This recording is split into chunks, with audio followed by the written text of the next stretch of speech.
হয় রদ্রিগো যদি Real Madrid ছেড়ে যায়, তাহলে তার জন্য বেস্ট ডিসিশন হবে লিভারপুলে যাওয়া। কারণ লিভারপুল বর্তমানে প্রিমিয়ার লিগ চ্যাম্পিয়ন এবং লিভারপুল আ আমার মনে হয় নেক্সট সিজনেও প্রিমিয়ার লিগের জন্য খুব ভালো একটি ফাইট দিবে এবং তারা জিতে যেতেও পারে এবং তারা সবসময় ইউসিএল এ খুব ভালো করে থাকে।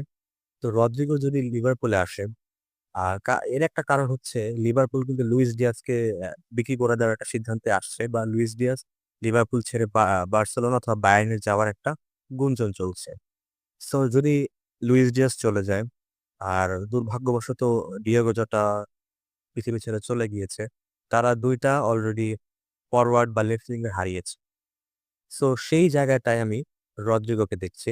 রদ্রিগো লিভারপুল লুইস ডিয়াজকে বিক্রি করবে। বিক্রি করে কিছু টাকা হয়তোবা এড করা লাগবে। কিছু টাকা এড করে তারা রদ্রিগোকে রিয়াল মাদ্রিদ থেকে সাইন করে নিবে। রদ্রিগোর জন্য এই সিদ্ধান্তটা খুবই ভালো হবে। কারণ সামনে আসছে ওয়ার্ল্ড কাপ সিজন এবং ওয়ার্ল্ড কাপ ইয়ারে সব প্লেয়ারের রেগুলার গেম টাইমে দরকার যেন তারা ওয়ার্ল্ড কাপে রেগুলার স্টার্টার হতে পারে।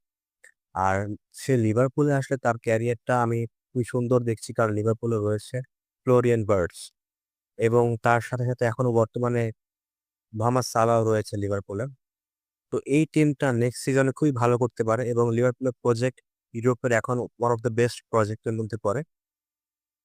তো আমার মতে রিয়াল মাদ্রিদ হয়তোবা এই সিজনে রদ্রিগোকে ছেড়ে দিবে এবং রদ্রিগোকে ছেড়ে দিলে আমি মনে করি রদ্রিগোর আ লিভারপুলে লিভারপুলে আসার চান্স খুবই বেশি এবং এটা খুবই ভালো একটা ডিল হবে বলে